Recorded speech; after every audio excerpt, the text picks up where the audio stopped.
Satu persatu Partai Koalisi Perubahan yang mengusung Anies Baswedan dan Muhaimin Iskandar dalam Pilpres 2024 membelot diawali dari pertemuan Partai Kebangkitan Bangsa dan Partai Gerindra pada tanggal 24 April 2024. Dari hasil pertemuan ini, Ketua Umum PKB Muhaimin Iskandar sekaligus mantan cawapres dari Koalisi Perubahan di depan Prabowo Subianto menyatakan ingin bekerjasama dengan pemerintahan Prabowo Gibran. Sikap ini sengaja dilakukan dengan alasan demi pembangunan bangsa dan kesuksesan kepemimpinan Prabowo Gibran ke depannya.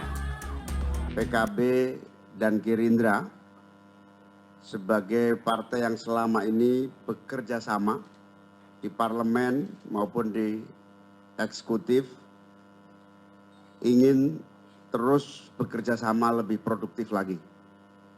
Apalagi Pak Prabowo sebagai presiden terpilih akan menghadapi berbagai agenda pembangunan yang begitu menantang di masa yang akan datang. Bagi kepentingan itu maka kesuksesan pembangunan adalah kesuksesan yang diharapkan seluruh rakyat, dan PKB ingin rakyat tersenyum bahagia ke depan karena kemajuan dan kemakmuran. Sehari setelahnya, Ketua Umum Partai Nasional Demokrat Surya Paloh menyatakan resmi mendukung pemerintahan pasangan Presiden dan Wakil Presiden terpilih Prabowo Subianto dan Gibran Rakabuming Raka. Surya Paloh menyebut pilihan ini sebagai hasil dari kontemplasi panjangnya.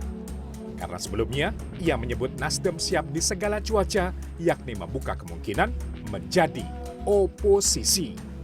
Namun, Surya menyatakan apabila ada kesempatan untuk bergabung dalam pemerintahan yang asalnya bukan dari permintaannya, ia akan memilih opsi bergabung. Maka Nasdem siap mendukung pemerintahan Prabowo Gibran mendatang. Berangkat dari sinilah kenapa saya katakan Nasdem hari ini menyatakan, kembali menegaskan, bukan hanya yang pertama, mendukung pemerintahan baru di bawah kepemimpinan Bapak Prabowo Subianto dan Mas Gibran.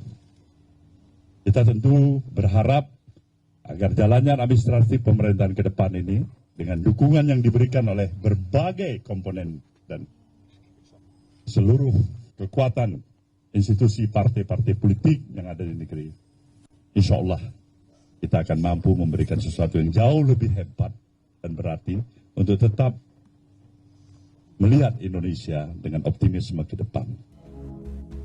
Sikap dua partai politik dari Koalisi Perubahan sudah diutarakan bahwa ingin bergabung dalam pemerintahan Prabowo Gibran.